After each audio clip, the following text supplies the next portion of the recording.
विद्यालय शिक्षा समिति के सदस्यगण, माननीय भूदाता महोदय, आगंतुक पोषक क्षेत्र के सभी अभिभावकगण एवं विद्यालय परिवार के नन्हे मुन्ने प्यारे बच्चों, बहुत हर्ष की बात है। आज हम लोग अपने देश का 76वां गणतंत्र दिवस समारोह हर्षोल्लास पूर्वक मनाने के लिए इस प्राथमिक विद्यालय कुरुटोला रेवाहा के प्रांगण में उपस्थित हैं। आप लोगों की उपस्थिति सराहनीय है, प्रशंसनीय है और वंदनीय है। आज का दिन हमारे देश के इतिहास में स्वर्णाक्षरों में लिखा जा चुका है। आज के दिन ही हमारे देश का संविधान लागू हुआ था। स्वतंत्रता प्राप्ति के पश्चात किसी भी देश को चलाने के लिए एक लिखित संविधान की आवश्यकता होती है। हमारे देश के कई महापुरुषों ने, जिनमें सबसे ऊपर नाम आता है डॉक्टर भीमराव अम्बेडकर का, जिन्हें हमारे भारतीय संविधान का जनक भी कहा जाता है। और उनके साथ डॉक्टर राजेंद्र प्रसाद के साथ साथ और भी कई महापुरुषों ने 2 वर्ष 11 महीना 18 दिन तक अथक प्रयास किया। एक तरह से उन्होंने राष्ट्र के लिए तपस्या ही की। इस संविधान को बनाने के बाद उन सभी आजादी के इस देश में शांतिपूर्वक रह रहे हैं, खुशहाली से रह रहे हैं, सबों के लिए समानता का अधिकार है। इस संविधान के अनुसार व्यष्टि से लेकर समष्टि तक के कल्याण की जो सिद्धांत है वो प्रतिपादित की गई है। समाज के सबसे निचले पायदान से लेकर सर्वोच्च पद पर आसीन जो भी पदाधिकारी हैं, मंत्री हैं, सबके लिए एक समान संविधान निर्धारित किया गया है। किसी के लिए छोटा या बड़ा नहीं, सबों को एक समान न्याय मिलता है।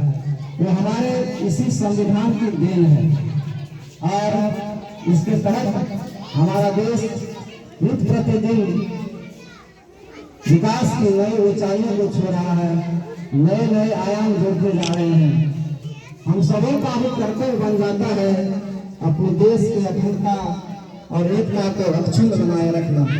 एक आदर्श और सजग नागरिक का यह परम कर्तव्य हो जाता है कि अपने देश की आन बान और शान को हमेशा बनाए रखें, उस पर कभी कोई आँच ना आए, यह हमेशा संकल्प होना चाहिए।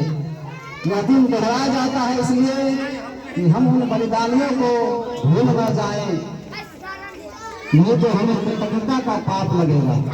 अगर किसी चीज को दोहराया न जाए वह क्षण, वह दिन, वह पल विस्मृत हो जाता है और अतीत के गर्व में छिप जाता है।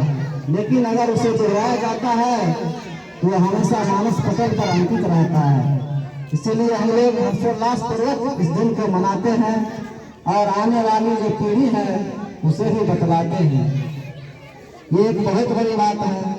हम लोगों को अपने देश के प्रति सम्मान की भावना रखनी चाहिए और नए कर्तव्य पर अपने जो निर्धारित अधिकार और कर्तव्य है संविधान द्वारा उसके मुताबिक चलना चाहिए। विद्यालय परिवार की ओर से आप सबों का जो है सो धन्यवाद है। और मैं एक निवेदन भी करूँगा कि विद्यालय तो संचालित होता ही रहता है, कुछ बच्चे जो है सो बराबर अनुपस्थित रहते हैं, तो शिक्षा समिति के सदस्य के साथ साथ मैं उन अभिभावकों से भी निवेदन करूंगा कि अपने बच्चे को नियत समय पर प्रतिदिन विद्यालय भेजें। विद्यालय जो है किसी भी देश के भविष्य का निर्धारण करता है। कहा भी गया है किसी भी देश का भविष्य उस देश के विद्यालय के रक्षण में निर्धारित होता है। तो मैं यही निवेदन करूंगा और आप सबों को बारंबार धन्यवाद देते हुए पुनः एक बार मैं चाहूंगा कि अपने देश का जय घोष हो जाए। जय हिंद।